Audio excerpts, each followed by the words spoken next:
What's up guys, it's Chris Majestic, and today we're checking out a whole home Wi-Fi solution known as the Amplifi HD, so stay tuned.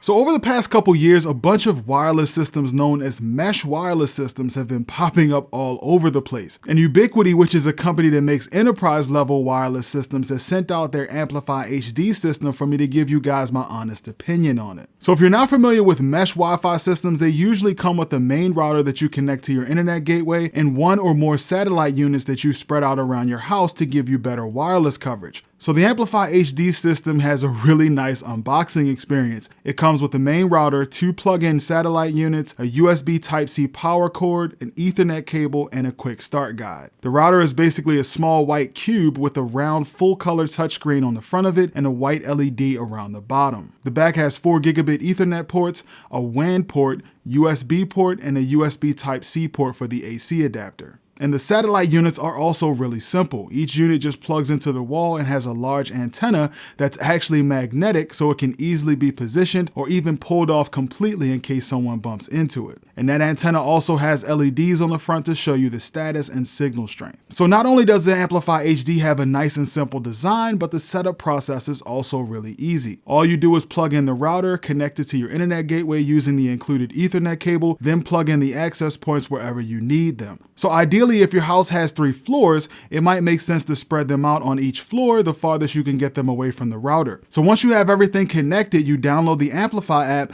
and it walks you through the entire setup process. Once I got my phone connected to the router in the app, it automatically found and configured the access points for me, and all I had to do was give my network a name and a passphrase. The entire setup process took less than 5 minutes. You can even log in using a Google or Facebook login if you want to have cloud access. So the Amplifi app has a nice and polished interface, and it's really easy to use. You can see the connection health between your router and your access points, control the brightness of the LCD screen and the LED light on the bottom. You can run performance speed tests, set up the guest network, prioritize or pause the internet on certain devices, and even diagnose connection issues right within the app. So tapping on the main router opened up some basic and advanced options for the router, and some of the features that stand out include band steering, which will automatically point your devices to the 5 gigahertz band for faster speeds when possible, router steering, which will direct your devices to the router instead of using the access points, and the separate Wi-Fi SSID setting gives each band a separate SSID so you can manually connect certain devices to certain bands or certain access points if you want. And tapping on the access points lets you see the signal strength and choose whether you want a 5 gigahertz or 2.4 gigahertz backbone connection. And you can also temporarily pause or reboot the access points from the app as well. So now that you've seen how pretty it is and what settings you can control,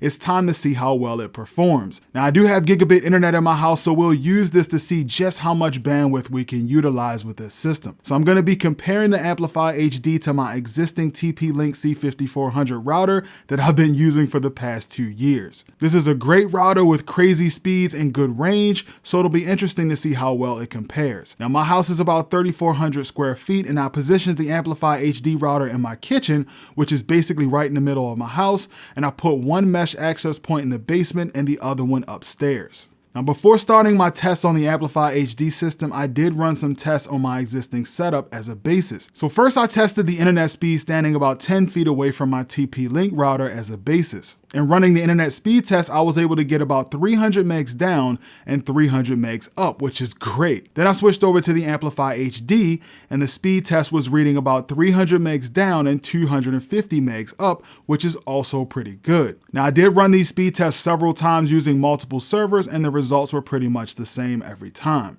So next I went downstairs to my office to see how the mesh points perform compared to the router. And again, I started my internet speed test using the TP-Link router, and I got about 250 megs down and 225 megs up. And when connected to the Amplifi HD mesh point down in the basement, I got about 145 megs down and about 108 megs up. So this is with me standing about 8 feet away from the access point, and it was about the fastest speed that I was able to get while connected to that access point in the basement. So next I went upstairs to see how well the other access point performed.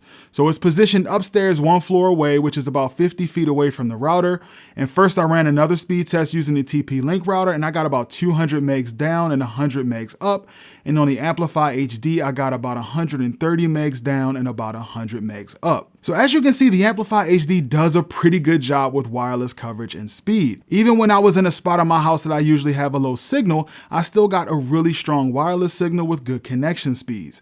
That being said, my TP-Link did seem to outperform the Amplifi HD in speed in most of these tests. So from what I can see from my testing, the Amplifi HD works really well if you need really wide coverage, but it's not the fastest thing out there if your main concern is speed. Another concern that I have is that the router doesn't support MIMO, which is usually found on more expensive routers and helps tremendously with heavy traffic and improves connection speeds. Some other concerns that I have is that the router doesn't really have many options for configuring the firewall, and it doesn't have any parental controls or VPN configuration. Now these really aren't a big deal, but these are definitely some welcome features.